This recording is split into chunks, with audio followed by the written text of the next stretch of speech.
Assalamualaikum, Khatin Azad. My name is Hassan Chaudhry. You're tuned into something hot. This is Hot Bites, and I have with me Amna Isani Sahaba. Assalamualaikum. वालेकुम सलाम, back in action. कैसी हैं आप? मैं ठीक हूँ अल्हम्दुलिल्लाह। मैं ठीक हूँ अल्हम्दुलिल्लाह। बहुत शुक्रिया आपका। You held the fort while I was away. आपकी मैंने कल वीडियो देखी जो आपने एक सोलो रिव्यू किया, उसमें आपने बड़ा हार्ट टचिंग किस्म का ट्रिब्यूट पे किया मुझे और अब्बू को। और it's good to be back and या क्या लोग कहूँ सुनना चाहते हैं आपसे कि कि मेरे बहुत पे बड़ी तादाद में लोगों मैं की सबका बहुत बहुत बहुत तहे दिल से शुक्रिया अदा करना चाहूँगी। I got so many messages on my pictures, on the videos, in my DMs. A couple of our viewers actually also turned up to Abu's Dua in Model Town, and they didn't know him, but they knew him through me. So I am so grateful that people have sent so much love and क्या क्या इंसान इंसान के काम आता है, और काम का मकसद ये नहीं होता कि ट्रांजैक्शनल हो। जो इमोशन होती है या जो दुआ होती है, मेरे ख्याल है उसमें इतनी ताकत है कि वो आपको खड़ा कर देती है वापस, और ऐसा ही हुआ है। अब सबसे ज़्यादा तो जो मुझे भी कंसर्न था और जो सबका है, everybody wants to know how you doing. How am I doing? I am actually very calm, I am doing very well. अगर आप ये सवाल मुझसे बुध को पूछते, जुमेरात को पूछते कि हाउ आर यू डूइंग, उस दिन आपको पता था कि I totally broken. I was completely broken. I think that there is nothing worse than seeing a loved one in pain. और वो भी जब loved one आपका इतना प्यारा हो, तो उसको तकलीफ़ में देखने से मुश्किल कोई चीज़ नहीं है।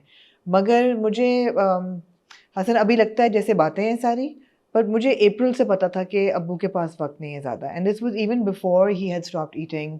This is before the diagnosis. This is much before the diagnosis. Diagnosis उनका हुआ है कोई 5-6 जून को, या चले 2 जून भी कर लें, जब वो अपनी एंडोस्कोपी के लिए गए हैं और उस वक्त डॉक्टर ने कहा कि जी एक ट्यूमर है और वो सस्पिशियस लग रहा है, तो जब पता था कि चलो यार there is something wrong seriously, तो 2 जून को डायग्नोसिस हुआ। लेकिन अप्रैल में मुझे पता था, यहाँ तक पता था कि जब अम्मी उनसे लड़ रही थी तो मैं कहती थी मजाक से कि लड़ लें, ज़्यादा वक्त नहीं है आपके पास, जितना लड़ना लड़ लें। And I somehow new. And for me, April, May, and June, not even June, April, May, 2 months were so severe for me that I actually went on antidepressants. I actually went to a psychologist. I had sessions. I went on antidepressants, and I stopped because they didn't suit me. But it was, and I couldn't understand why. Why is there this deep depression inside me? So, उसकी वजह मिल गई। तो जून was all management, कि अब्बू की पूरी health की management करना, उनके साथ वक्त गुजारना, एंड वो किया पूरा जून का महीना।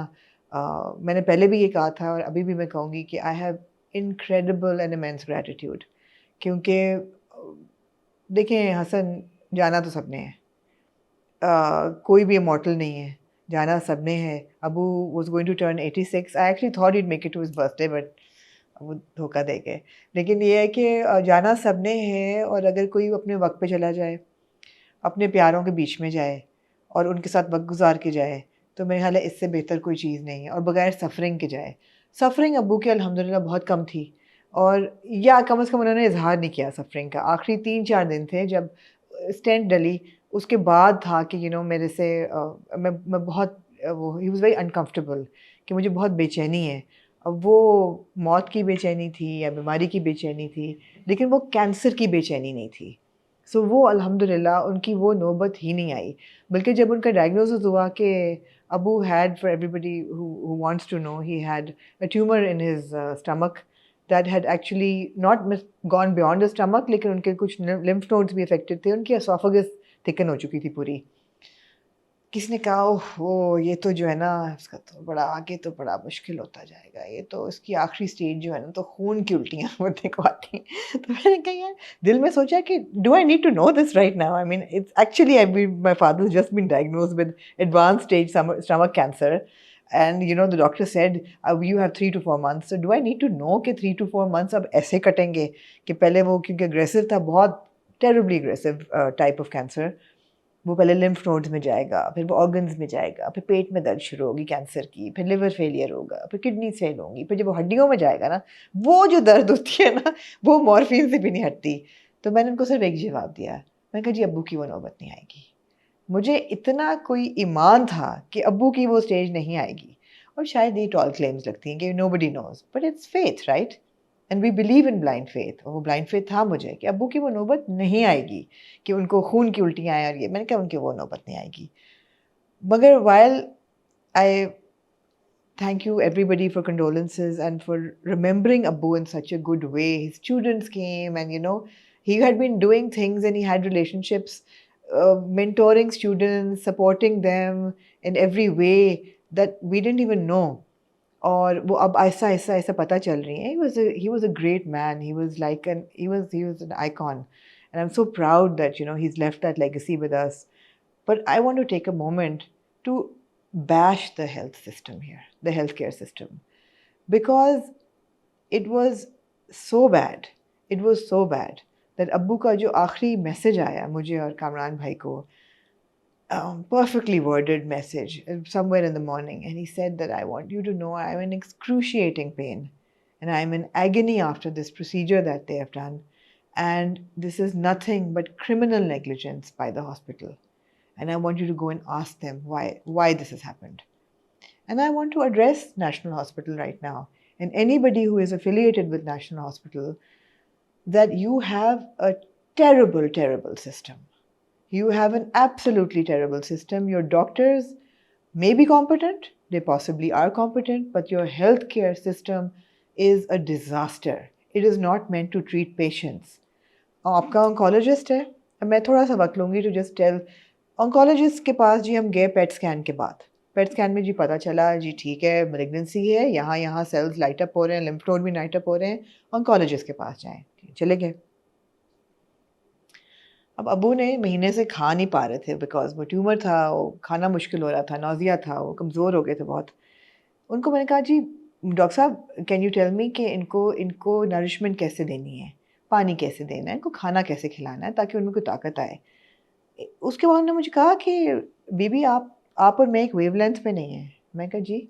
उन्होंने कहा जी आप मुझे पूछ रही हैं पैलिएटिव केयर लास्ट स्टेज, मैं आपको कह रहा हूँ, मैं आपको ट्रीटमेंट का पूरा रोड मैप बता रहा हूँ कि हम रेडिएशन करेंगे, हम ट्यूमर को अरेस्ट करेंगे, उसके बाद उनकी फूड चैनल खुलेगा थोड़ा सा, वो खा सकेंगे.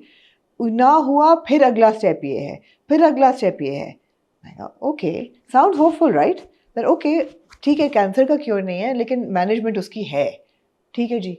आप ये रेडिएशन बाय द वे 2-3 जगह होती है स्पॉट रेडिएशन लाहौर में. सो कोई जाग जाए खुदा के लिए हेल्थ केयर को. हेल्थ मिनिस्टर हमारा है कोई? Do we have a health minister? कौन है? नाम नहीं पता लेकिन नाम अगर कोई हेल्थ मिनिस्टर है तो जाग जाए यार. मतलब है कि अच्छा जी 2-3 जगह हैं लाहौर में जहाँ रेडिएशन होती है. वहाँ कामरान भाई चले गए बेचारे रिपोर्ट्स लेके. उन्होंने कहा कि मैं तो रेडिएशन कर ही नहीं रहा, ये तो पेशेंट तो is too frail and too old. Actually Mustafa Kamal साहब हेल्थ मिनिस्टर हो माशाल्लाह से, तो नो वंडर. एनीवे सो मैं तो कर नहीं रहा रेडिएशन, पेशेंट बहुत फ्रेल है और पेशेंट जो है वो ले नहीं सकेगा और पेशेंट है. और वही पेट स्कैन था जिसमें ऑन्कोलॉजिस्ट ने कोई और दिया डायग्नोसिस और रेडियोलॉजिस्ट या रेडिएशन करने वाले ने उसने कहा कि he has 3 to 4 months to live and I would not recommend this. Okay, sure. पता ही नहीं है कि क्या. पता ही नहीं है. तो फिर what do you do? What do? You let him starve to death? You let him dehydrate to death? You wait for the cancer to grow beyond his organs? What the hell do you do? कि जी next generation sequencing कराएं. अच्छा जी वो भी करा ली, पूरे उनके blocks बनवा के सिंगापुर या पता नहीं कहाँ भेजे कि शायद वो सेल्स कोई मॉडर्न ट्रीटमेंट तो आए नहीं है, अभी तक आए नहीं, उसका जवाब ही नहीं आया. वो आएंगे तो good laugh. But the problem is that national hospital man you guys suck really. You are charging so much from patients and you have no system. अब्बू गए CT स्कैन के लिए, वो डाई डाल के करते हैं, कैनोला लगा हुआ था बिकॉज वो उसके बाद वो पानी फिराते हैं ताकि वो ड्रेन आउट हो. यार वो निकाला ही नहीं, उनको घर भेज दिया, डिस्चार्ज करके घर भेज दिया. मैं तस्वीर यहाँ लगाऊंगी और अब्बू का message, guess what, they send me home with the cannula and then we call the nurse to come home and take it out and he took it out. उसी के साथ घर भेज दिया, उसी के साथ उनको मशीन में डाला तो वो फंस गया, खून निकलना शुरू हो गया. वो यार फिट है मुँह आप लोगों का. उसके बाद स्टेंट डाला है डॉक्टर साहब ने. डॉक्टरों के नाम नहीं लूँगी, डॉक्टर कॉम्पिटेंट थे, सिस्टम बहुत बुरा है. मगर डॉक्टर भी क्या ही कॉम्पिटेंट है यार, आफ्टर केयर है ही नहीं. एक 86 साल के बंदे के कैंसर है, उसको ट्यूमर है, उसको आप स्टेंट डाल रहे हैं उसके मुंह के अंदर और उसको आप अगले दिन घर भेज रहे हैं. आपको क्या ख्याल है उसको दर्द नहीं होगी? होगी ना. आप उसको ब्रूफिन दे के घर भेजते हैं, ब्रूफिन जो आईवी से लगेगा, ब्रूफिन ब्रूफिन लेके उनको घर भेजा. He was in so much pain because it was expanding in his esophagus. He's still not eating. He was बलगम उनको आ रहा था, उनको खून आ रहा था. It was just like, who's going to take care of him? You are worried about your bloody stent. You are worried about the cancer. Who is worried about the patient? Nobody. और ऐसी कई चीज़ें हैं. उनको 1 litre की ivy liquid दे दिया 1 घंटे में एडमिनिस्टर करने के लिए. अपेरेंटली थोड़े थोड़े देते हैं ओवर 2-3 आवर्स. कोई सिस्टम नहीं. किया, स्टेंट किया, चार्ज किया, स्वाइप किया कार्ड, घर जाओ यार. Miserable system. Miserable. I mean, I understand there was no cure. I understand he had little time. I understand ही उन्होंने अपने हाथों से किया, उन्होंने किसी को तकलीफ नहीं दी. उन्होंने कहा मुझे बताना ही नहीं किसी को कि मैंने ऐसे मरना है मुझे घर पे. Then we found Dr. Zulfikar, who was a fantastic geriatric doctor in Lahore, who took out everything, looked at Abbu holistically and cared for Abbu. Not for the cancer, not for the stent, not for anything, but his concern was that you cannot, according to Islamic jurisprudence, you cannot starve or dehydrate somebody to death. You have to give him nourishment. You have to manage his pain. उन्होंने pain killers change किए. आखिरी दिन में अब्बू को morphine लग गई थी, मॉर्फिन उन्होंने अरेंज करके लगवाई. उन्होंने उनकी ड्रिप्स की सारी ड्यूरेशन ठीक की. सो अल्लाह उनको जन्नत नसीब करे. उन्होंने वाकई ही एक्चुअली ब्रॉट ईज इनटू अब्बूज life. And but no thanks to National Hospital. If anybody knows anybody on a higher level, CEO level, I would like to talk to them directly. Not that Abu's going to come back, but ताकि आगे कुछ तो system improve हो ना किस बाकियों के लिए. बीमारी की फिक्र है, बीमार की फिक्र नहीं. बीमार की फिक्र नहीं, इंसान की फिक्र नहीं है, बीमारी की फिक्र है, बस यही बात है. तो ये था. बहरहाल जी हम बहुत तसल्ली में हैं. जब सुबह 8 बजे फ्राइडे मॉर्निंग फ़ोन आया, Thursday night I spoke to अब्बू. मैं कहा अब्बू मैं रुकूँ आपके पास, मैं इधर ही हूँ. तो उन्होंने कहा बेटा प्लीज़ जाओ, तुम लोगों को मैंने बहुत तंग किया, मैं बिल्कुल ठीक हूँ, I see you in the morning, please go home sleep और जाओ.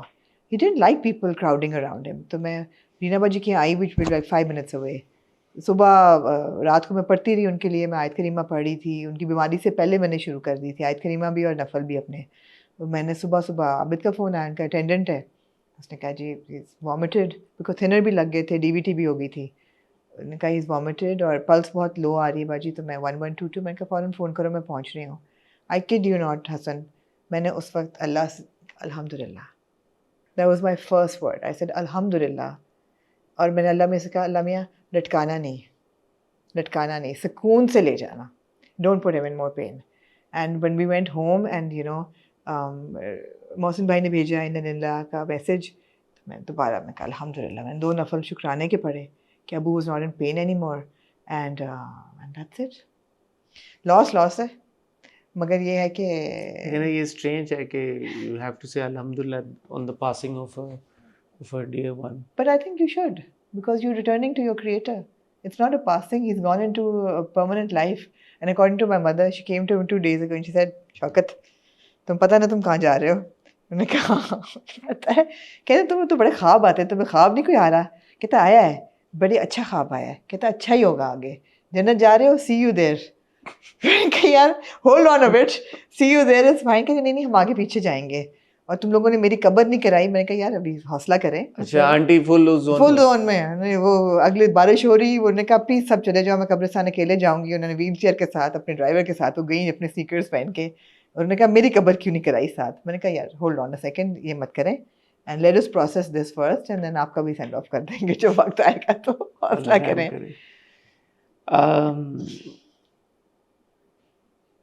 आपकी बस फिक्र है हम सबको. अब मैं अल्लाह ठीक हूँ. आपको नहीं मैं ठीक हूँ और हौसला देखिए देगा. हसन रोना आएगा, आता रहेगा यार, लॉस बहुत बड़ा है. लेकिन ये है कि काम चलता रहेगा. जैसे आपको मैंने कहा फ्राइडे को अब्बू की जी आप मुझे जिससे बहुत मोटिवेशन मिली. जो ऑल्दो उनसे बैठा नहीं जा रहा था, वो तकलीफ में थे, उनसे बोला नहीं जा रहा था, मगर फ्राइडे को उनकी क्लास थी. तो मैंने कहा यार मैं तो he would not want me to stop. No way would he want me to stop. और मैं किस मुंह से कहूँ कि मैंने काम नहीं करना. मैं कहीं तो भाई काम तो फिर हम करेंगे और काम करना ज़रूरी भी है. मेरे ख्याल में इस मोड़ के ऊपर एक छोटा सी ब्रेक लेते हैं, आमना को 1 मिनट देते हैं, जरा वो पानी शानी पिए थोड़ा सा। मेरे ख्याल है आपको पानी मैं भी मैं भी थोड़ा पानी का आपसे ज्यादा। मैं बिफोर वी गो मैं अपने बाप के बारे में कहना चाहूंगी कि जिसे कहते हैं ना कि unconditional love, I think I was the most important person in his life. Ami is never going to watch this, so I can say it. And he was the most important person in my life.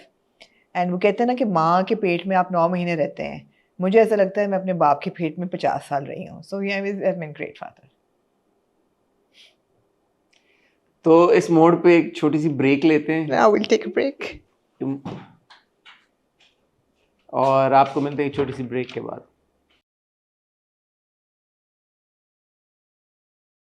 Low ji, welcome back ख्वातीन हज़रात. अच्छा आमना, अभी ये आपने लंबी चौड़ी ये list निकाल दी है. ये बड़ी मजे की लिस्ट है. शुरू हो जाएं फिर. ये मैं कहाँ से, मुझे समझ नहीं आ रही मैं कहाँ से शुरू करूँ भाई. 2 अगद इवेंट्स हुए. एक YSL का इवेंट हुआ, उस पर हानिया की लुक के ऊपर बड़ी बात हुई. एक अरमानी का इवेंट हुआ, उसके ऊपर सज्जल की लुक के बारे में बड़ी बात हुई. फिर सज्जल और हानिया की लुक्स के ऊपर बड़ी बात हुई. पिछले हफ्ते फुटबॉल रिलेटेड एक दानिश तैमूर का पोस्ट था यार रोनाल्डो के बारे में. उन्होंने कहा ग्रोन अप वाचिंग रोनाल्डो. लोगों ने उनको ट्रोल करना शुरू कर दिया. फिर हमारे पास नए ड्रामे आ रहे हैं, आपकी इज्जत शुरू होने जा रहा है, उसके टीजर्स आ रहे हैं. दर निजात का पोस्टर हमने देखा, मैदान का टीजर आया. उसके अलावा दानियाल जफर के पोस्ट हैं, उनके ऊपर काफ़ी स्क्रूटनी हुई. फिर सलमान इकबाल साहब ने नेटफ्लिक्स के बारे में कुछ अपना ओपिनियन शेयर किया. और नादिया खान साहबा ने मिमिक्री की सज्जल अली की, जिसमें सामा अकरम चौधरी साहब का रिएक्शन आया, माया अली का रिएक्शन आया. टू मच आमना, टू मच. कहाँ से शुरू करना चाहेंगे? हाँ, जहाँ से आप कहें शुरू करें. सलमान इकबाल साहब के पोस्ट से शुरू करते हैं तो करें जी शुरू. एहसन इकबाल साहब हैं हमारे प्लानिंग मिनिस्टर हैं जी. उन्होंने ट्वीट किया, Pakistani dramas and films are second to none, commanding immense demand and heartfelt appreciation across the globe. Under our Udaan Pakistan export endeavours, ये उनका एक इनिशिएटिव उड़ान पाकिस्तान, हम पहले भी कवर भी कर चुके हैं, इसके बारे में बात भी कर चुके हैं. Under our Udaan Pakistan export endeavours, the creative and cultural industry stands as a vital cornerstone for our national export strategy. While major OTT platforms like Netflix and Amazon Prime are critical gateways to the global audience, they have unfortunately been weaponized by regional politics for too long, denying Pakistani content its rightful due space. We are working towards changing that, recognizing our massive export potential. The government of Pakistan is currently in talks with Netflix and other global streaming giants to adjust the regional framework. Our goal is clear: secure an equitable share of space and open sustainable partnership avenues for Pakistani creators. In parallel, we aren't just waiting for a seat at their table. The government is actively working towards developing Pakistan's very own independent OTT platform to champion our stories globally. और hashtag उड़ान Pakistan, hashtag Pakistani cinema. इसको अब्रीविएट करके बताएं ये क्या कह रहे हैं.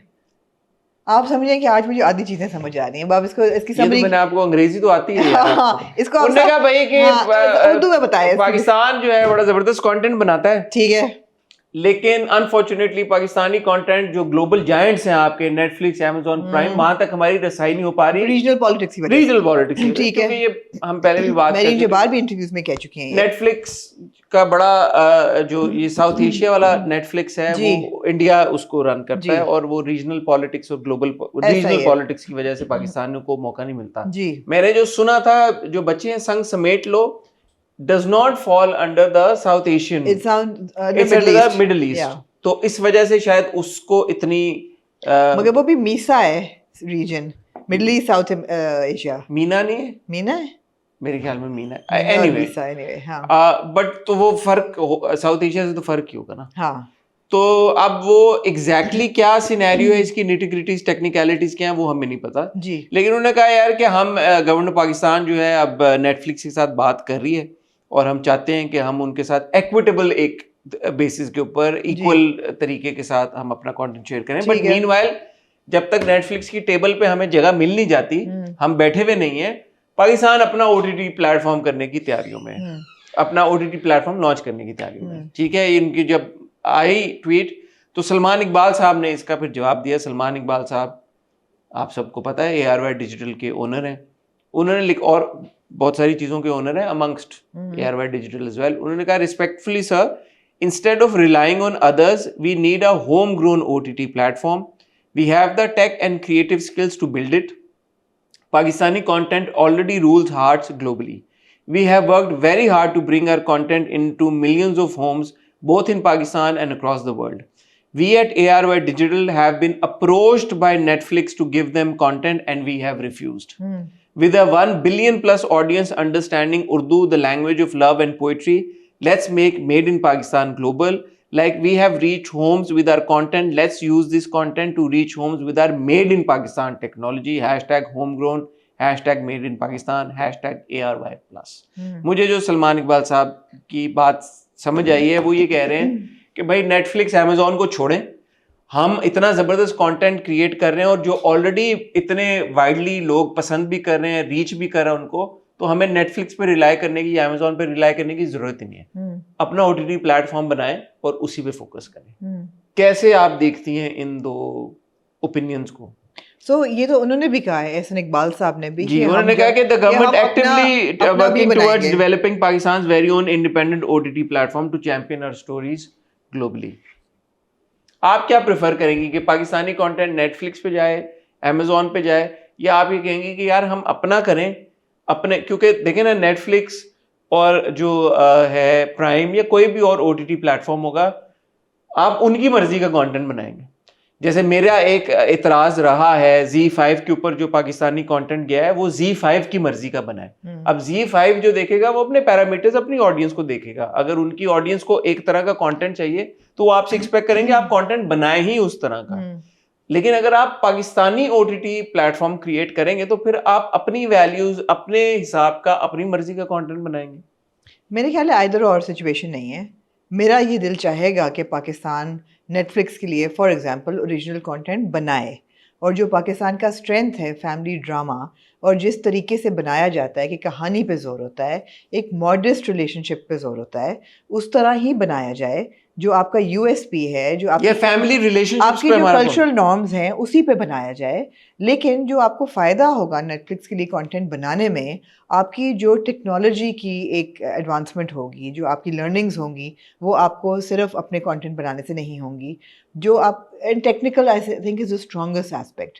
पहली बात तो ये कि ये मेरा नहीं ख्याल कि आपका कोई भी OTT प्लेटफॉर्म इंटरनल वो ग्लोबल रीच नहीं रख सकेगा जो नेटफ्लिक्स का है। अगर होती तो यार कोरियंस ना दे रहे होते नेटफ्लिक्स को, इंडिया ना दे रहा होता नेटफ्लिक्स को। इंडिया से तो बड़ी पॉपुलेशन नहीं है पाकिस्तान की, ना ही आपकी टेक्नोलॉजी इंडिया से बेहतर है, ना आपकी पॉपुलेशन बेहतर है, ना आपकी फिल्म इंडस्ट्री उनसे बेहतर है। इंडिया दे रहा है ना, इंडिया तो नहीं कह रहा कि हम अपना OTT खुद बनाएंगे। तो लेकिन मेरा आपसे सवाल ये है, हाँ, इंडिया जो कंटेंट नेटफ्लिक्स को दे रहा है, हाँ, क्या वो कंटेंट अच्छा है या नहीं, ये भी एक डिबेट है। सिर्फ ये नहीं है कि आप ओरिजिनल्स बनाएं। आपका 12th फेल फॉर एग्जांपल एक फिल्म है जो इंडियन सिनेमास में भी आई है, वो नेटफ्लिक्स पे भी आ गई है। अगर नेटफ्लिक्स ARY को रीच आउट करता है और कहता है यार कि हमें कभी मैं कभी तुम दे दें, हाँ, क्यों नहीं दे या JPNA दे दें, JPNA 2 दे दें, तो मैं चाहूंगा कि ARY दे। एग्जैक्टली, यही वो जो एग्जिस्टिंग टाइटल्स हैं वो तो मुझे लगता है कि ARY को देना चाहिए। अब चैनल्स क्यों नहीं देते? चैनल्स इसलिए नहीं देते कि रेवेन्यू शेयरिंग शुरू हो जाती है, और चैनल्स जो है वो मोनोपोलाइज करते हैं रेवेन्यूज को, एंड वी नो दैट। नहीं तो वो तो उनका रेवेन्यू खुलेगा ना, फिर खुलेगा, लेकिन फिर स्टेक होल्डर्स भी तो खुलेंगे ना।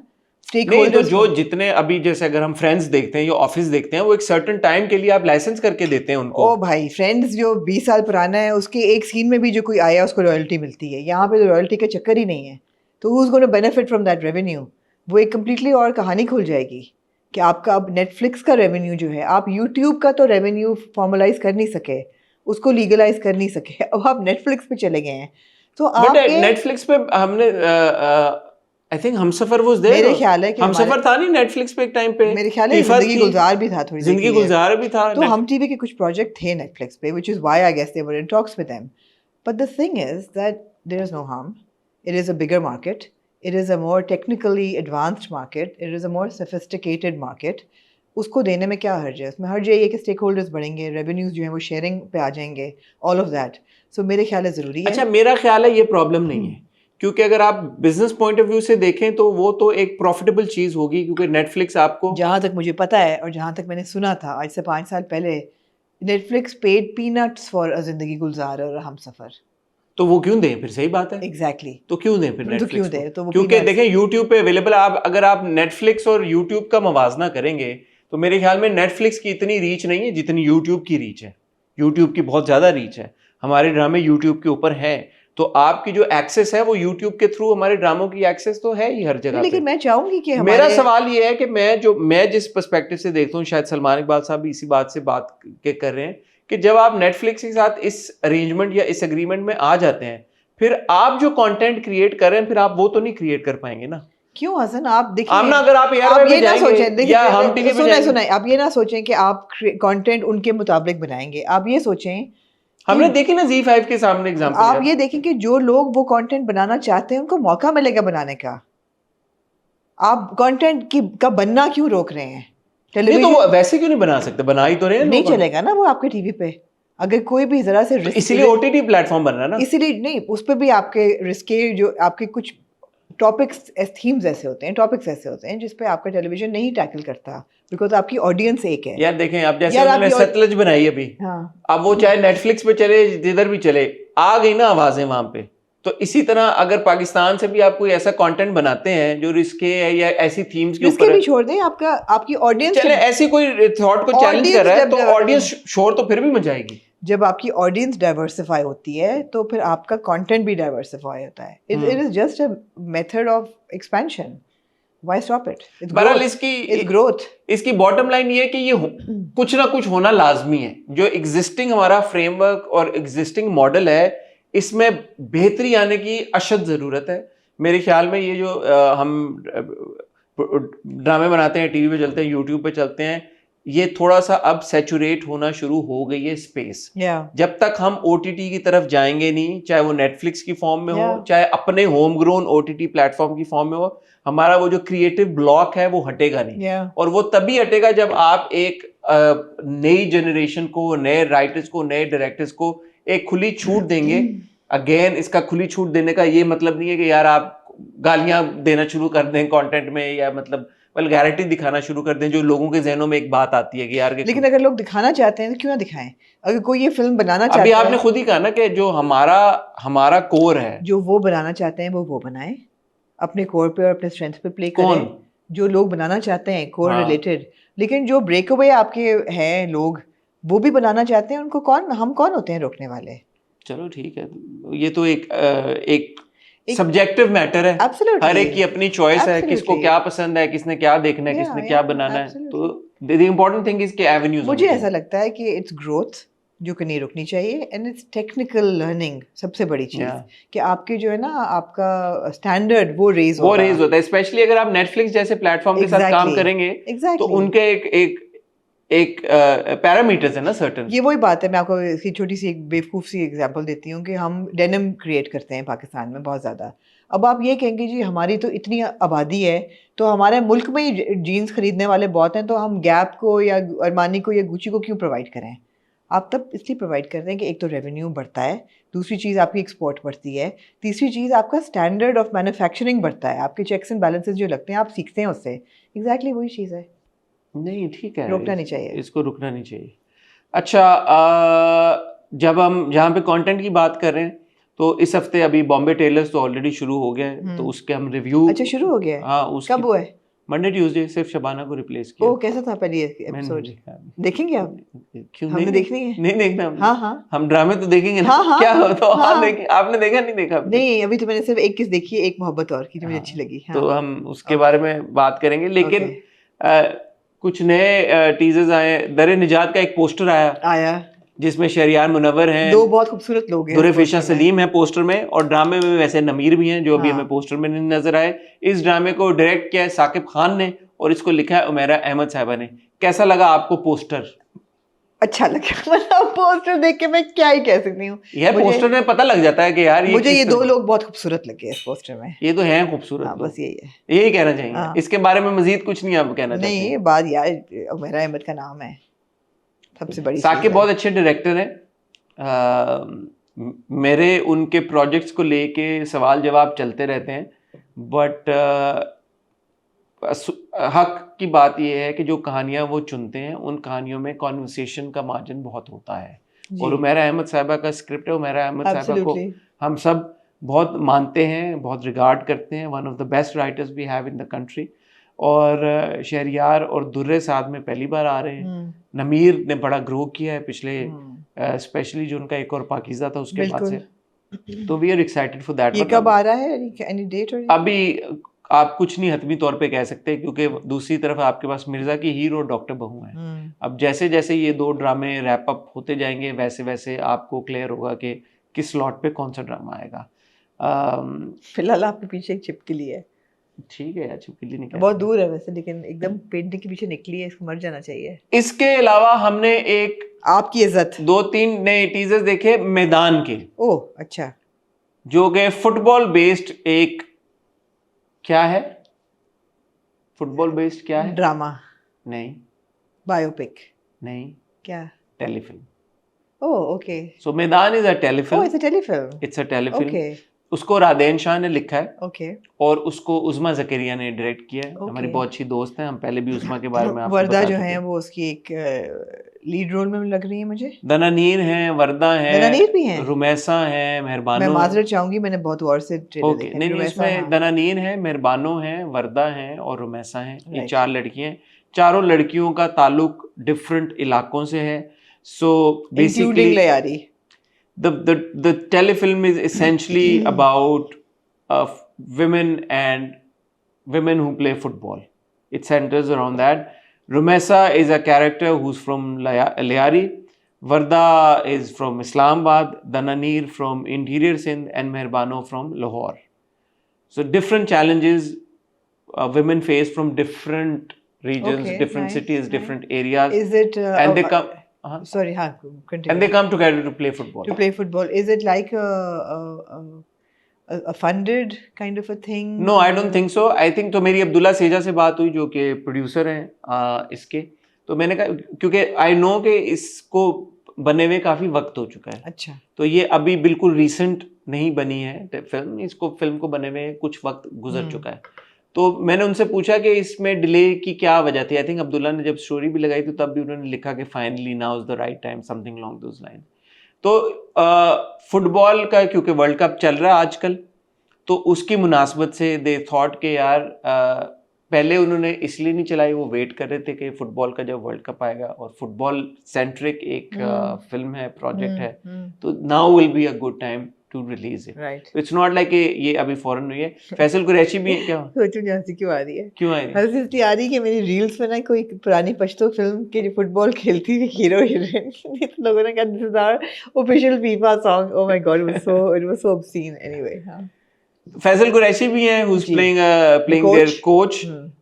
फुटबॉल ग्राउंड्स की भी बात है फिल्म में, स्पोर्ट्स फैसिलिटीज और ये सारी चीजों के, मतलब कि जो हमारी sports. I saw the teaser, it looked pretty good. I mean, it looked like something I would want to watch. हाँ, for sure. तो ये कि यार आपकी जो स्पोर्ट्स फैसिलिटीज, जो ग्राउंड है वो पॉलिटिकल रैलीज और जलसों के लिए इस्तेमाल होते हैं, स्पोर्ट्स के लिए कम इस्तेमाल होते हैं। तो interesting topic.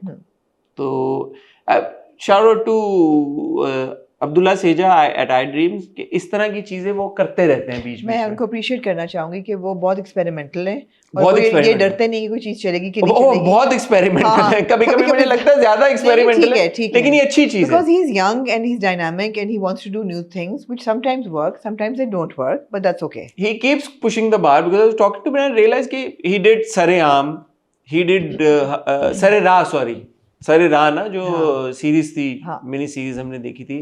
He did Hangoor, that was a very important telefilm, वो जो हमने देखी थी। Then he got Mehwish back with HSY in a telefilm.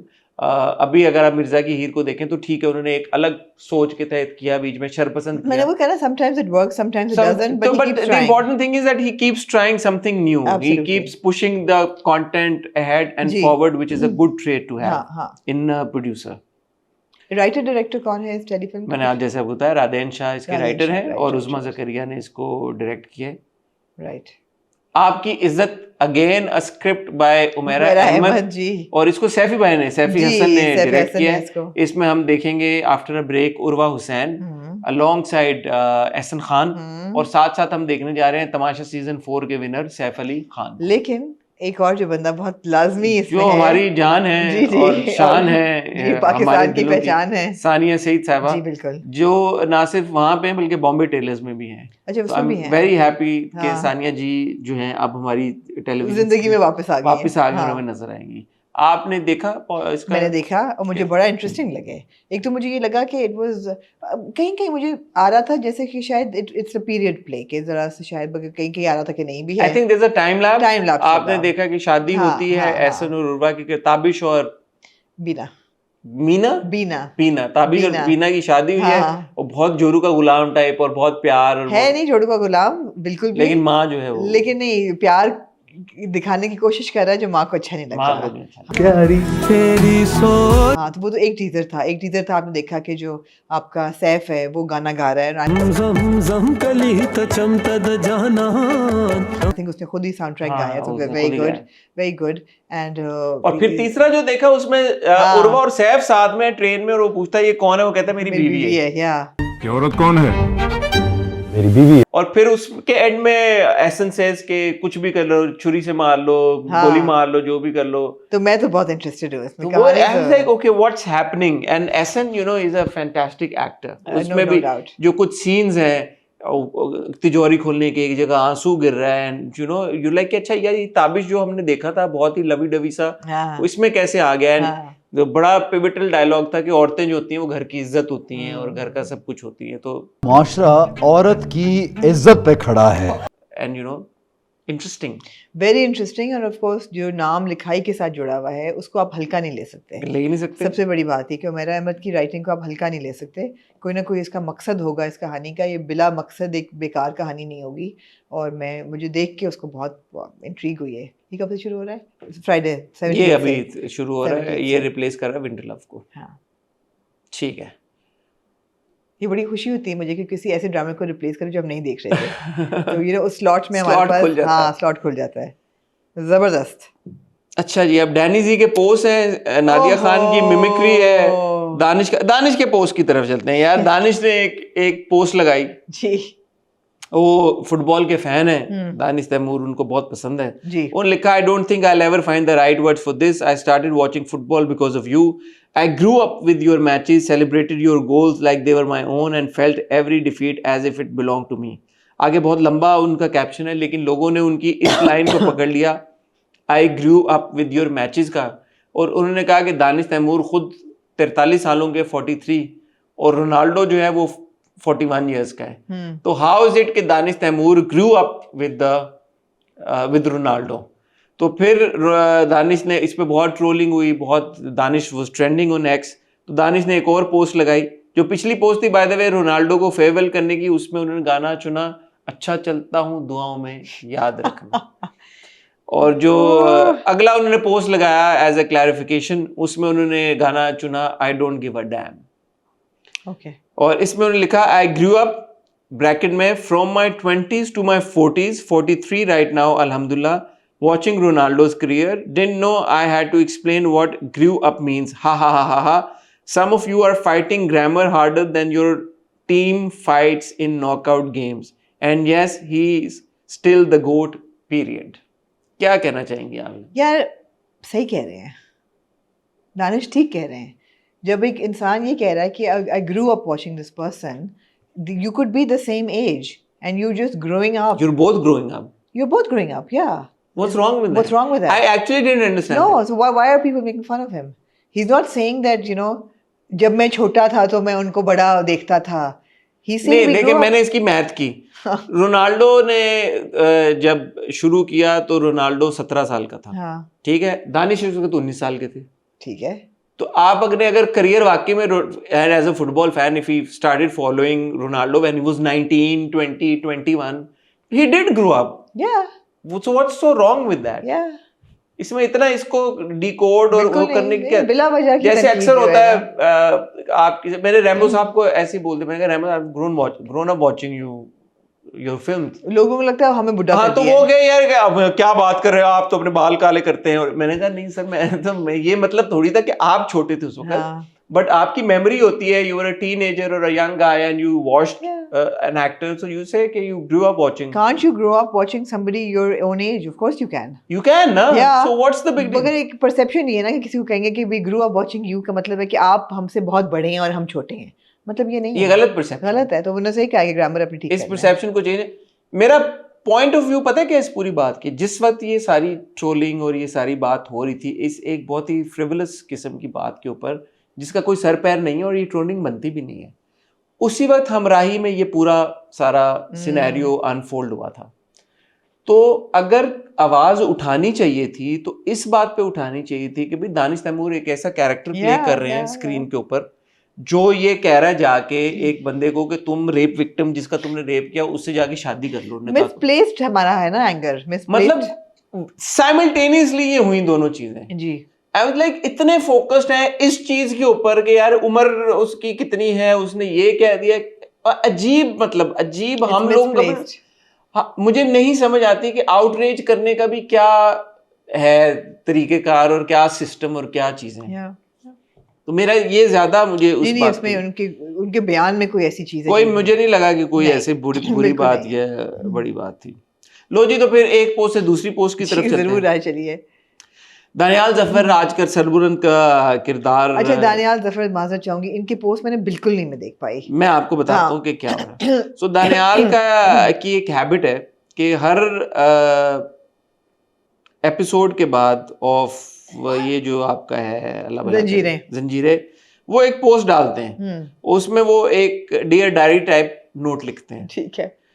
तो इस बार उन्होंने कुछ पोस्ट लगाई अपनी जो डियर डायरी से बातें की, लोगों को वो समझ में नहीं आई क्योंकि ये जो पिछली 2 एपिसोड्स आई, शायद पता नहीं आपको वक्त मिला देखने का, मैंने देखी, जिसमें वो सज्जल और दानियाल का सीन था, बड़ा इंपॉर्टेंट एक सीन था जी। लोगों ने कहा जी कि दानियाल की एक्सप्रेशन, दानियाल की acting up to the mark नहीं है। ना सिर्फ उस सीन को लेके लेकिन पहले भी एक ये कॉन्वर्सेशन हो रही है कि जी सरबुलंद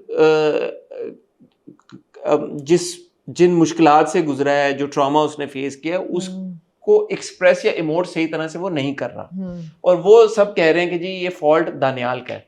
मुझे लगता है, अगर if you ask me honestly, बड़ी हद तक फॉल्ट राइटिंग का है, लेकिन बहुत सारे लोग वो डिस्टिंक्शन नहीं ड्रॉ कर रहे, वो कह रहे हैं यार कि ये लैप्स ऑफ परफॉर्मेंस है।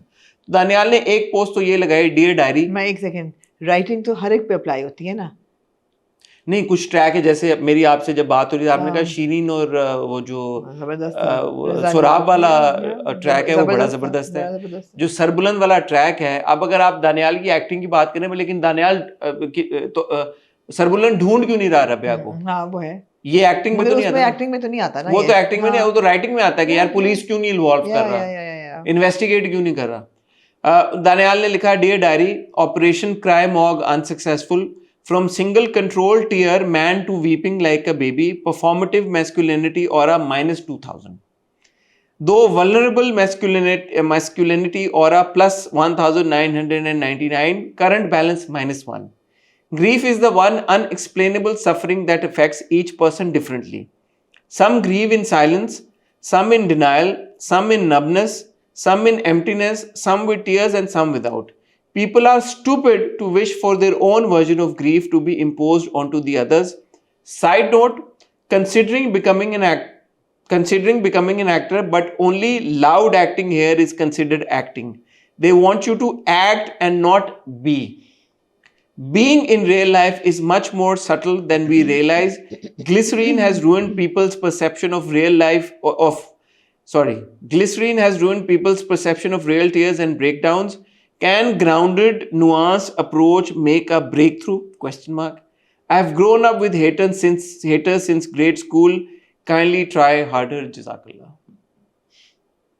अब पूछिए क्या कहना चाहेंगी? क्या मैं आपको पूरी बात बता दूं पहले? अच्छा। एक ये हुआ, फिर दानियाल ने एक पोस्ट लगाई कुत्तों के भौंकने की।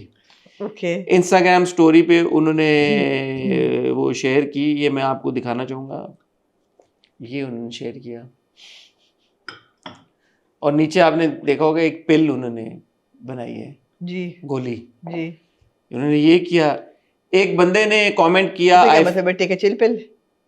आई डोंट नो। Okay. एक बंदे ने कमेंट किया, I feel like you are not getting followers because of your messy profile, make it clean, people want to see you as a Sarbuland.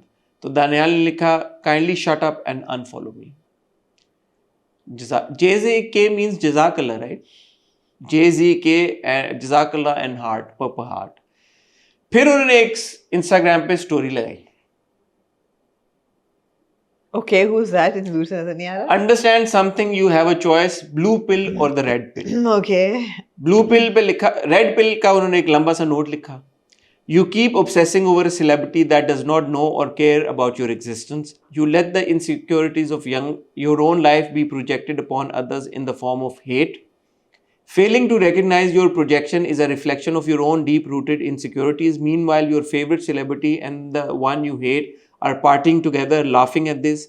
You give your exam, go to college, time goes by, now your dreams have turned sour because you let sour होता है, sour होता है, Sour. हैं? Sour. सावर तो वो होता है, खट्टे को कहते हैं। ये क्या है? ठीक है, वही वाला खट्टे वाला। तो Time goes by, sour. now your dreams have turned sour because you let negativity drive your life, so you're stuck in a 9 to 5 cubicle that you never wanted. Meanwhile, the celeb you hate keeps working towards more inevitable success. Now you got a kid and that kid gets bullied at school and gets called things you once said to the celeb you hated.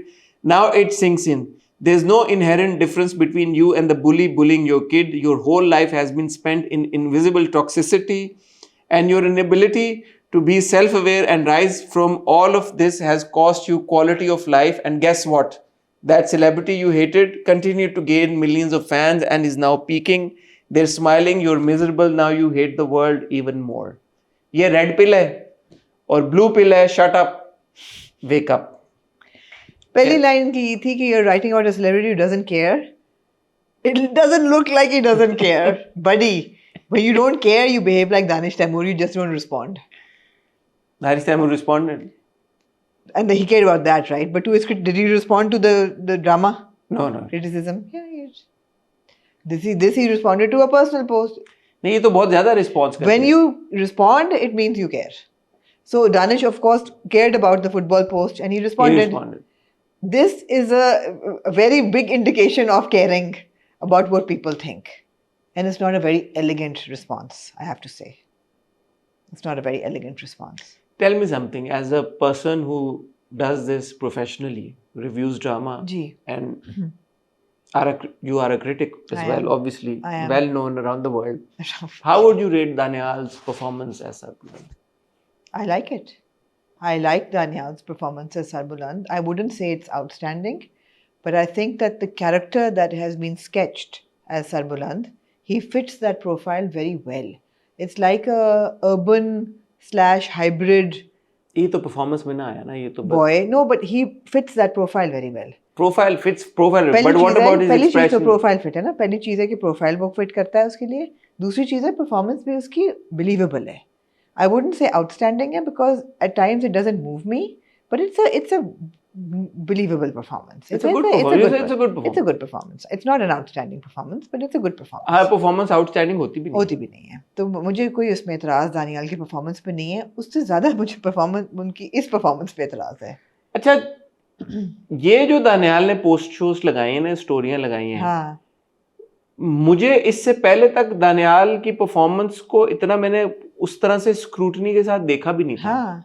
सिवाय ये जो आखिरी episode I है जिसमें मैंने देखा दानियाल की, उसमें भी दानियाल की परफॉर्मेंस से मुझे प्रॉब्लम नहीं था. मुझे प्रॉब्लम ये था कि दानियाल बोल रहा है और कैमरा सज्जल के ऊपर है. वो आपने बताया था यार. तो मैं कहा ये क्यों हो रहा है, या अगर दानियाल ने वो सीन अच्छा नहीं किया था तो डायरेक्टर साहब उसको रीशूट कर देते उस वक्त, या फिक्स कर देते, या जो भी. क्योंकि जितना मैंने दानियाल को देखा वो ठीक था. मुझे सरबुलंद का किरदार जैसे लिखा हुआ उससे ज्यादा प्रॉब्लम है बनिस्बत के दानियाल की परफॉर्मेंस. बट ये जो पोस्ट है, जैसे आपने भी कहा, ये बड़े अनडिग्निफाइड से लगते हैं. They're not elegant, yeah. Actors जो हैं हमारे, जो स्टार्स हैं, अगर वो हर चीज का जवाब देना शुरू हो जाएंगे तो फिर there is no end to it. Because अगर आपको मिलियंस ऑफ पीपल फॉलो कर रहे हैं, देख रहे हैं आपके ड्रामे को, अगर आप सिर्फ जंजीरें के अब तक के व्यूज देख लें, several hundred million व्यूज हैं यार. Yeah. अब अगर आप सब लोगों का ओपिनियन कंसिडर करने बैठ जाएं और हर एक को जवाब देना शुरू कर जाएं तो उसका तो कोई फिर हल ही नहीं है, कोई हल नहीं है। सो बेहतर ये है, मैं बहुत बार मैं और आमना पहले भी ये बात कह चुके हैं कि अदाकारों को चाहिए कि अनलेस कोई बहुत बड़ी कोई ऐसी चीज़ है, यार शाहरुख खान का लोग मजाक उड़ाते हैं अदाकारी का, अमिताभ बच्चन का लोग मजाक उड़ाते हैं अदाकारी का, मैंने नहीं देखा कि अमिताभ बच्चन ने कभी मुड़ के कुछ जवाब दिया हो, या शाहरुख खान बहुत आगे आप चले गए। अमिताभ बच्चन सलमान खान को आज तक लोग कहते हैं उसको अदाकारी नहीं आती, सलमान खान ने कभी बोल, वो तो अपना मजाक उड़ाता है सेल्फ डेप्रिकेटिंग तरीके के साथ कि जी हमें तो कुछ नहीं आता, हम तो ऐसे ही पहुंच गए यहाँ पे। लोग इतना एक्टर्स उसको इतना सीरियसली क्यों ले लेते हैं चीजों को? अगर तो जब उनकी बहुत थिन स्किन हो, मुझे लगता है you need to develop a thick skin. कहते हैं ना, if you can't take the heat, get out of the kitchen. It's a hot place to be. When you're a public figure and people are judging you on a performance, it's a hot place to be. You need to be able to take the heat. Some of it will be right, some of it will be wrong, some of it will be rubbish, but you can't respond to it. You have to maintain your dignity. And here Daniel has not maintained his dignity. I was By putting pictures of dogs barking, and even his post was trying to be like over intellectualizing a problem and trying to be very smart about it. Yeah, I was a bit disappointed. It's not a I was a good bit look. disappointed. लेकिन simultaneously अगर आप सार को देखें, सार को कितना criticism मिला है। Yeah. कभी उसने आके ये बोला कि मेरी एक्टिंग है, मेरा कुछ है, और इतने हम एक्टर्स को देखते हैं, बहुत सारे एक्टर्स को हम खुद भी क्रिटिसाइज करते हैं उनकी परफॉर्मेंस को, लेकिन एक्टर का, मैं ये नहीं कह रहा कि एक्टर का क्रिटिसिज्म को एड्रेस करना बनता नहीं है, जरूर बनता है। अगर कोई एक्टर अपने जो उनकी तरफ क्रिटिक आ रहा है या क्रिटिसिज्म आ रहा है, अगर तारीफों को एड्रेस कर रहे हैं, उनका बिल्कुल बनता है, वो जरूर करें, लेकिन फिर बेहतर तरीके के साथ एड्रेस करें। Absolutely.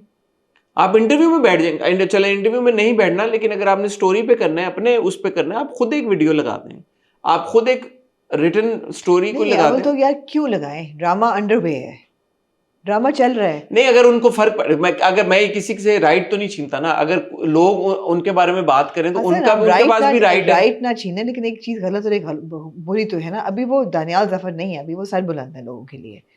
अब वो तो मेरा ख्याल है जब तक नहीं, लोग ट्रोलिंग फिर दानियाल की कर रहे हैं, दानियाल की करें तो इग्नोर करें, दानियाल की कह रहे हैं। अब लोगों ने कहीं पे स्क्रीनशॉट निकाल के देखे, उन्होंने कहा यार कि यहाँ पे Daniyal is not able to control his laughter, कि यार सीन में जब ही मुड़ा है अगर किसी तरह या जा रहा है या सीन एंड होने वाला है, तो वहां पे पीपल आर सेइंग कि यार we can tell that he was trying to control his laugh, he was about to laugh, burst out laughing. मैं उसको नहीं इंडिपेंडेंटली वेरीफाई कर सका। मैं सिर्फ ये कह रही हूँ कि जो एक एक्टर ऑन टेलीविजन है, उसका ड्रामा चल रहा है, उसको एड्रेस करना ही नहीं चाहिए। मतलब है कि एड्रेस ही नहीं करना चाहिए। हाँ, ख़त्म हो जाए, ड्रामा ख़त्म हो जाए, एक होलिस्टिकली बैठ के अगर उनको बात करनी है कि मेरा ये ड्रामा चला, उसमें आप लोगों को कुछ को अच्छा लगा, कुछ को बुरा लगा, आप समराइज ज़रूर करें। नहीं, लेकिन अगर वो एड्रेस क्यों ना, अगर लोग एड्रेस कर सकते हैं उसकी परफॉर्मेंस को, वो खुद क्यों नहीं फिर बात कर सकते हैं? मेरे ख्याल में फिर ये एक बहुत मैच्योर एक्टर की निशानी होती है कि वो जब अंडर वे होता है रोल, उसका कैरेक्टर चल रहा होता है, तो वो उसको एड्रेस नहीं करता। Which is something that Sania Said said. She said, if you're invested in a drama, and if I'm in that drama, I don't want to talk to you while it's underway, because that. Then why do we seek actors and why do we do their interviews then? Us. We will seek always. That is our job to seek. It is their job no, to but say if no. your perspective is that they shouldn't talk about the performances, then why are we seeking their interviews? It is our job to seek now. हमें तो. But you're also saying that they shouldn't talk. But you're seeking with the intention that he will say no to you. If he's taking his character seriously enough, if they are taking their character seriously enough, and if they are intricate characters and they say no, I respect them. Well done. नहीं दिया interview. Ahmad Ali Akbar ने नहीं दिया interview परिजात के वक्त, शक्ल बदली हुई थी, उसने कहा मैं नहीं दूंगा। सानिया सईद मेरे संगे माँ में था, नहीं उसको वो जो रकीब से में नहीं दिया उन्होंने इंटरव्यू, ने कहा एंड तक नहीं दिया। आप लोगों का व्यूइंग एक्सपीरियंस खराब हो जाएगा अगर मैंने अभी दिया और बैठ के एक्सप्लेन किया। मैं नहीं दूंगी। बहुत से एक्टर्स ऐसे हैं, इवन जंजीरें में से कई एक्टर्स ऐसे हैं, वो कहते हैं ख़त्म हो जाए, कैरेक्टर ख़त्म हो जाए, आगे चला जाए, फिर हम बात करेंगे। सही है, जो दे देते हैं हमें फ़ायदा है यार, हम क्यों डिनाई करें? हमें तो फ़ायदा है, कोई चीज़ ट्रेंड कर रही है। लेकिन कभी कभी हम भी नहीं करते, हम नहीं करते कि यार ये इस नौयत का। एंड विद ऑल फेयरनेस, सहार का कैरेक्टर शदाई में इतना सीरियसली नहीं लिया जा रहा, जंजीरें में लिया जा रहा है। वो मर गया कैरेक्टर, तब वो इंटरव्यू हुआ है, तो ठीक है, ख़त्म हो गया। बट जो लोग नहीं देते, जिनके बहुत ज्यादा कॉम्प्लेक्स कैरेक्टर्स चल रहे होते हैं, इट मेक्स कंप्लीट नहीं, और कभी तो ड्रामा भी तो लाइट हार्ट इतना सीरियस नहीं होता ना, Exactly, हर तो ड्रामा वही मैं- जंजीरें तो नहीं वही होता मैं कह रही हूँ ना कि हर शुभ- ड्रामा रकीब से नहीं होता एग्जैक्टली कि आप जिसके किरदार को लेके आ जाएंगे तो वो खुल जाएगा, या एक और पाकीज़ा नहीं होता हर एक ड्रामा जिसमें आप Absolutely. अवॉइड करते हैं। और एब्सोल्युटली मैं और आमना वैसे भी राइटर्स और डायरेक्टर्स का तो एनीवे अवॉइड करते हैं। हम एंड पे करते हैं जब एक्टर्स का हम कर लेते हैं, बट राइटर्स और डायरेक्टर्स की हमारी कोशिश होती है कि खत्म होने के बाद कैसे आप बात कर सकते हैं कंक्लूजन पे पहुंचाए बगैर। लेकिन कोई ड्रामा आपका चल रहा हो, लोगों को अच्छा लग रहा है, बुरा लग रहा है, आप उसको एड्रेस करते हैं, जरूर करें अगर आप डिग्निफाइड तरीके से कर सकते हैं, अगर लाजमी है करना। हाँ, डिग्निफाइड तरीके के साथ हाँ। करें यार, अच्छे तरीके के साथ करें, इस तरीके के साथ ना करें। ये मैं डिसअपॉइंटेड हुआ थोड़ा दानियाल के साथ, जो कि मैं नहीं होना चाहता, because I am very fond of Daniyal.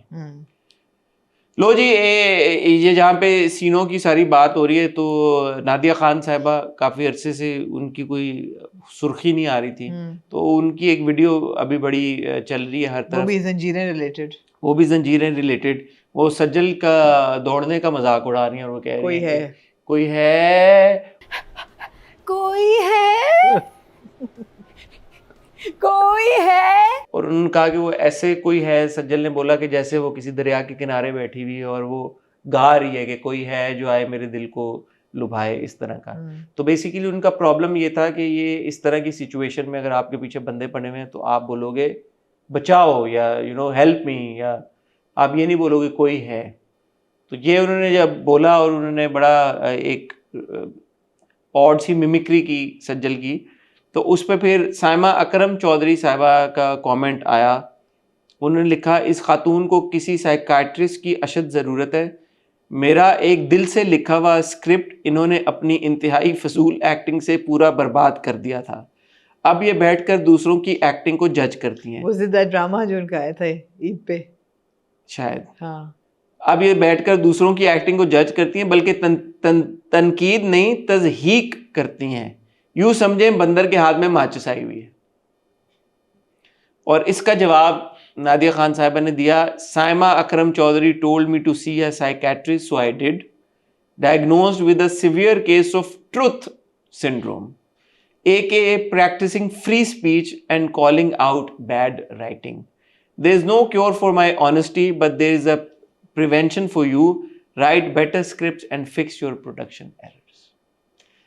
As somebody who reviews dramas for a living and is a world-renowned critic, क्या कहना चाहेंगी आप इस सिनेरियो पे? मैं कहना चाहूंगी कि क्रिटिसिज्म भी अपनी जगह एक बचाव की है। सेकंड बात करने से पहले सोचिएगा, जो रोस्ट और जो कॉलें और जो आपने किया है, ठीक है ना, वो सोच के जवाब दीजिएगा। मैं आप ये बड़ी स्लिपरी स्लोप है। मैं बिल्कुल सोच के जवाब दूंगी, मैं बिल्कुल सोच के जवाब दूंगी।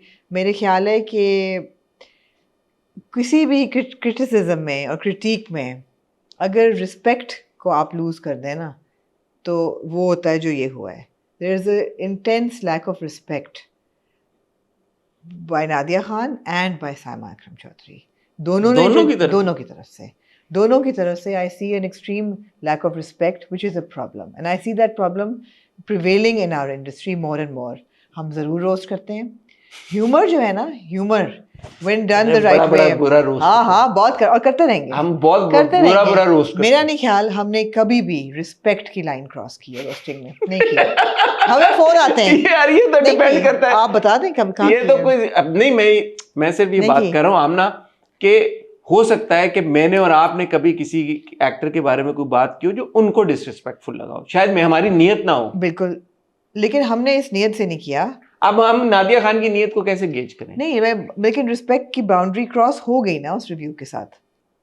रिस्पेक्ट की एक, आप जब विजुअली एक चीज देख रहे हैं, आपको नजर आ रहा है एक रिस्पेक्ट की बाउंड्री क्रॉस हो गई है उसमें। अच्छा, मेरा ना इस पे पॉइंट ऑफ व्यू एक्चुअली दूसरा है। नहीं, मेरा ये भी है कि हो गई है, लेकिन आगे से जो साइमा अकरम ने कहा वो भी बहुत डिसरिस्पेक्टफुल था। नहीं, मेरा पॉइंट ऑफ व्यू इस पे ये है कि देखें, मैं और आप अदाकार नहीं है, हमें एक बहुत बड़ा लाइसेंस ही इस चीज का मिल जाता है कि हम क्योंकि खुद अदाकार नहीं हैं, इसलिए हम जब किसी बात को क्रिटिक कर रहे हैं या एज क्रिटिक्स किसी बात पे तनकीद कर रहे हैं, आपने भी पढ़ा हुआ है, मैंने भी जर्नलिज्म की हुई है, पढ़ा हुआ है, तो हमारा बैकग्राउंड मुख्तलिफ है।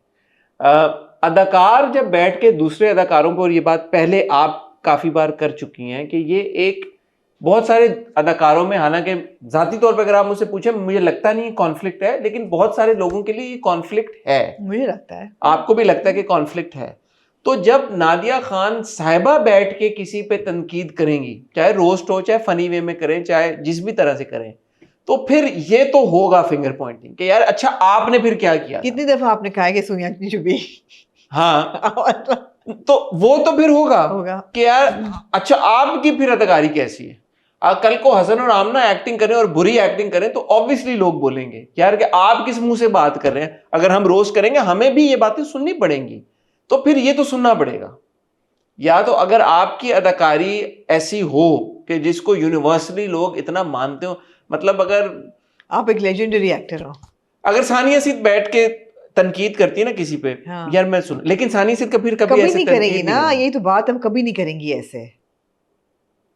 नुमान इजाज चले बैठ के अगर करें, मैं उनको सुनूंगा, आई विल बी लाइक ठीक है यार। और हो सकता है कि उनकी कोई बहुत हार्ड हिटिंग क्रिटिक भी हो सकता है उनका ह्यूमर भी हार्ड हिटिंग हो, लेकिन मेरा नहीं ख्याल, लेकिन please you can't turn around and tell Noman Ijaz की यार आपने क्या कर लिया। नहीं, दूसरी चीज है कि मेरा नहीं ख्याल वो रिस्पेक्ट की जो लाइन है वो क्रॉस कभी करेंगे। नुमान इजाज साहब वो कर भी सकते हैं, वो अपने ह्यूमर में कुछ भी बोल दें, उनका भी ह्यूमर है, बोले यार मैंने बोल दिया। मगर उनको आप ये नहीं कह सकते, आपको पता नहीं है। फैसल कुरैशी अगर करे उन्हें करते भी नहीं, उनको आप नहीं बोलेंगे यार कि आपको नहीं आता। अनफॉर्चुनेटली नादिया खान का जो फिर जब वो ये लिबर्टी ले लेती है ना, उस पे फिर सही नहीं लगता। किसी नॉन एक्टर का वो लिबर्टी लेना वो चला जाता है कि यार वो अच्छा फन, एक एक्टर का इस तरह की लिबर्टी लेना वो then it's a bad look in my. मुझे तो वो क्लिप भी थोड़ा बिलो द बेल्ट क्रिटिक लगी ना, कि आप मजाक उड़ा रहे हैं, मिमिक्री कर रहे हैं। हम करते हैं मिमिक्री, अब क्या मैं उस पे कहूँ। मैं इस पे इसलिए नहीं ज्यादा बात करना चाह रहा क्योंकि हमने बड़ी बड़ी बातें हमने खुद भी शुगल में बोली। मैंने भी शुरू में की भी है, मगर मैंने I think with time we have also evolved. आपने याद आप किसकी वो मिमिक्री करती थी? इरसा गजल की है, इरसा गजल नहीं एक और आप बड़ा वो फहाम करती थी। वो किसकी करती थी? नाजिश की करती थी।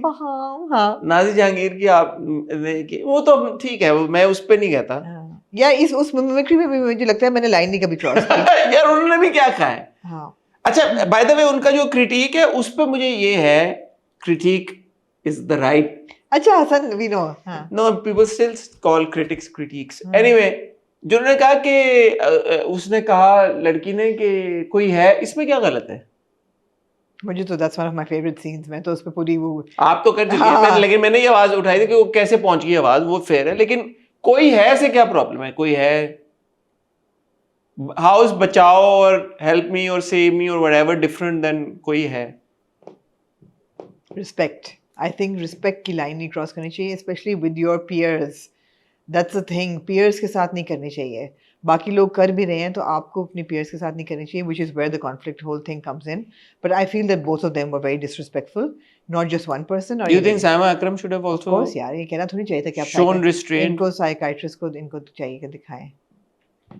हाँ ये तो ये भी मायूब बात है कि साइमा अकरम ही हमारे मुल्क की बहुत बड़ा नाम है, बहुत बड़ी राइटर हैं, तो उनको चाहिए था कि वो भी एक रिस्ट्रेंट का मुजाहरा करें। लो जी, लाहौर में 2 इवेंट्स हुए, एक YSL का लॉन्च हुआ, एक अरमानी का कुछ हुआ। अब जो मेरे जैसा आम बंदा है वो उसको लगा कि यार YSL आ गया पाकिस्तान में, अरमानी आ गया पाकिस्तान में।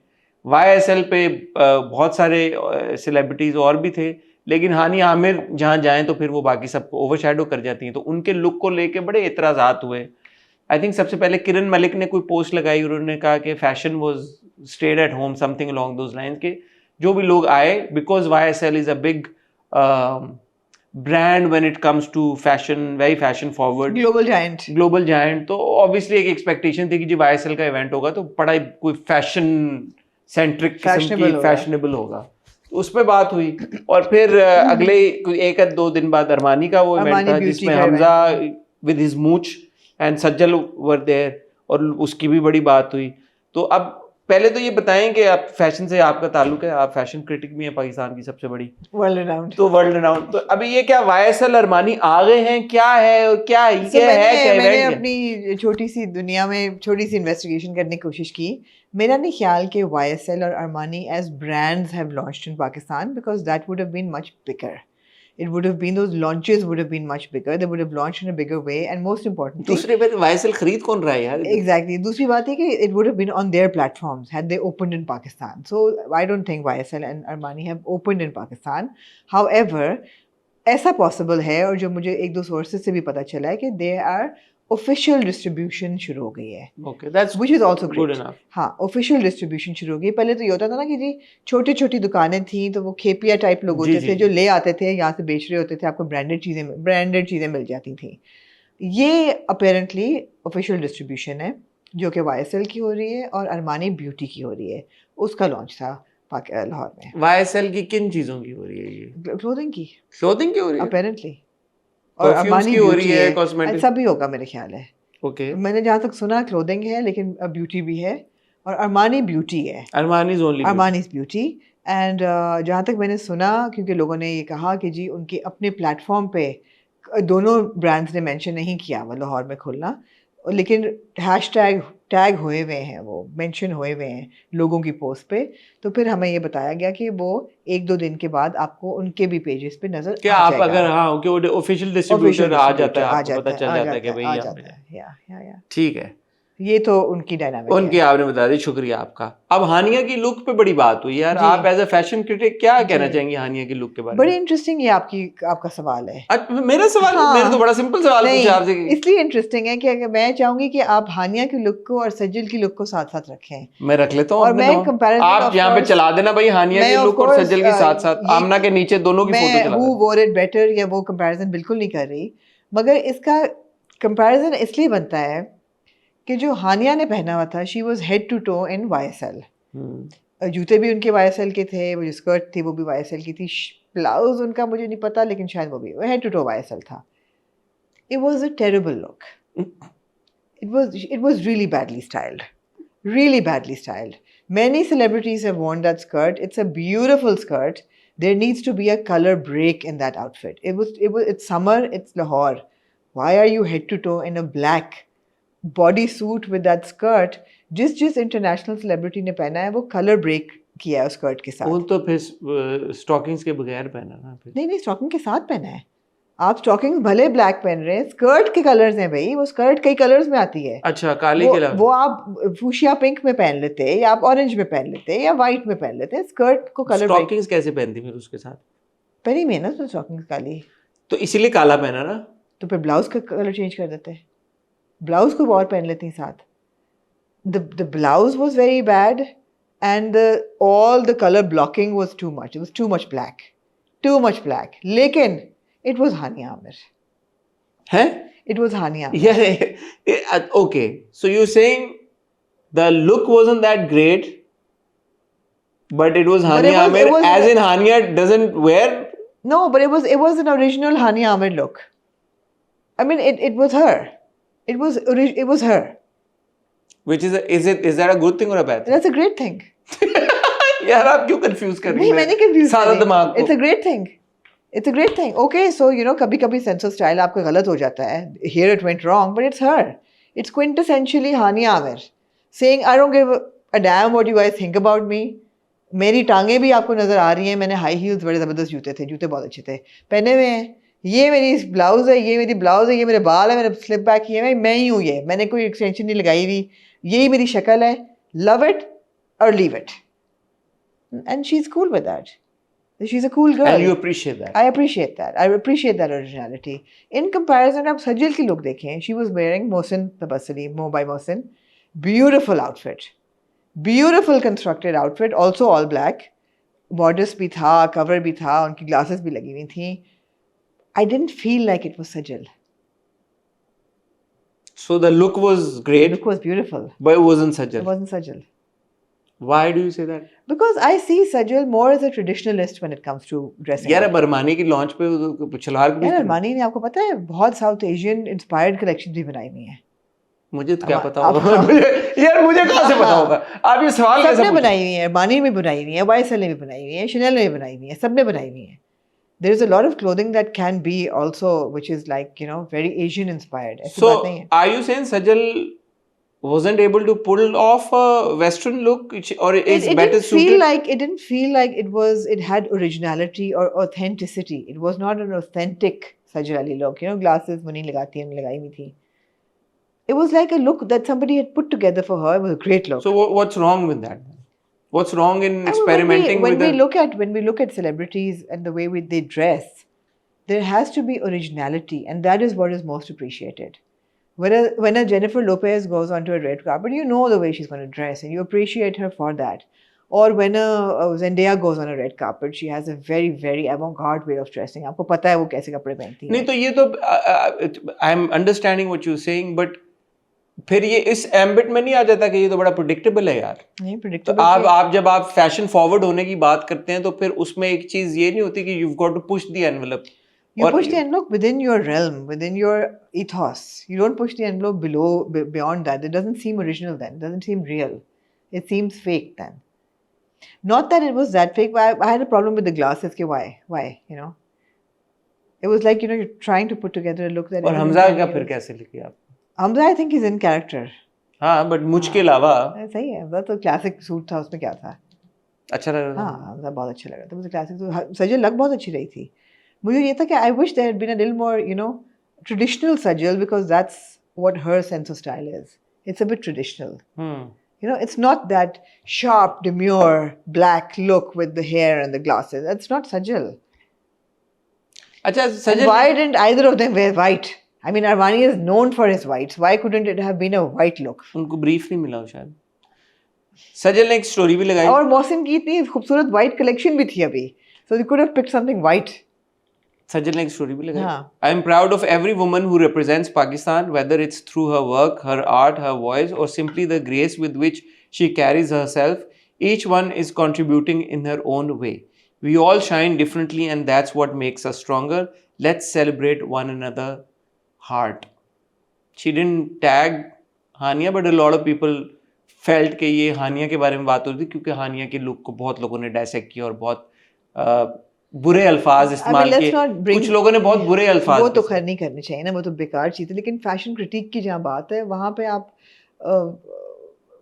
फेमिनिज्म नहीं ला सकते. It's fashion critic. You're critiquing a style and its appropriateness for an event with a cultural perspective, yes or no, with your climate and weather, yes or no, with your crowd and audience, yes or no. एक context बनता है ना style का हमेशा. आप out of context नहीं ले जा सकते उसको. मतलब MTV अवार्ड्स के लिए सेलिब्रिटीज एक डिफरेंट तरीके से ड्रेसअप होते हैं, ऑस्कर्स के लिए डिफरेंट तरीके से ड्रेसअप होते हैं, फैशन वीक के लिए डिफरेंट तरीके से ड्रेसअप. तो आप ये कह रही हैं कि जस्ट बिकॉज अच्छे अल्फाज में, ये नहीं कि जो बुरे लोगों ने जो गलत गंदे अल्फाज इस्तेमाल किए उसमें नहीं, कभी भी जस्टिफाइड. लेकिन अगर आप किसी फीमेल सेलिब्रिटी की लुक को डायसेक्ट कर रहे हैं या उसके बारे में बात कर रहे हैं तो उसमें फेमिनिज्म फिर या ये नहीं आना चाहिए कि यार वो लेट्स अपलिफ्ट वुमेन और ये. यार आई मीन ऐसे तो फिर किसी की परफॉर्मेंस को भी ना आप क्रिटिसाइज करें. Let's uplift the bad actors as well. ऐसा तो नहीं होता ना, मतलब है कि ऐसा तो नहीं होता. Then you are just pushing for mediocrity. नहीं, फिर इसमें एक चीज आ जाती है कि एक्टिंग तो चलो एक परफॉर्म, ये तो आप उस एम्बिट में आ जाता है ना कि आप बंदे की बॉडी शेमिंग, ये वो बॉडी शेमिंग तो कभी भी जस्टिफाइड नहीं है ना. बट जहाँ तक स्टाइल सेंस की बात है, you're critiquing somebody's style sense that somebody has put together for an event with a purpose. यार आपका क्योंकि फैशन से ताल्लुक है इसलिए आप जस्टिफाई कर रही हैं इस बात को. अगर आपका फैशन से ताल्लुक ना हो तो आप कहती हैं यार अगेन सजल लग बहुत अच्छी नहीं थी. I wish it had been a little more traditional because that's who I relate to her as being. That's her ethos, her personal style. But that's how you relate to her. Now maybe she doesn't relate to her. That's what she's been historically always worn and, you know, presented herself as. That is the look that she has created for herself. I think it's shifting. Evolving a bit. Yeah, it's evolving. It is. Is there anything wrong with one's ethos evolving? No. So then I think why aren't you giving? So I'm giving it room for error. I'm giving it room for error. And about Hania? Hania's Hania. I love her. So yeah, it was a really bad look. It was really bad. What would you have done differently in that? I would have not given her that blouse. I would have broken the color somewhere. I would have given her a colored skirt. ठीक है भाई, आप लोग comment section में बताएं ये जो पूरी हमारी गुफ्तगू हुई है इसके डिफरेंट मुद्दों पे बात हुई है, आपका क्या ओपिनियन है. बट बिलखुसूस YSL और अरमानी के लॉन्च के ऊपर हानिया और सज्जल की जो लुक्स हैं आपको कैसी लगी, कमेंट सेक्शन में हमारे साथ ज़रूर शेयर कीजिएगा सारी बातें. फिलहाल मुझे और आमना को अब आप दीजिए इजाजत। मैं और आमना आपसे कल मिलेंगे with an episode of the hot review. तब तक अपना ख्याल रखिएगा, दुआ में याद रखिएगा। खुदा हाफिज।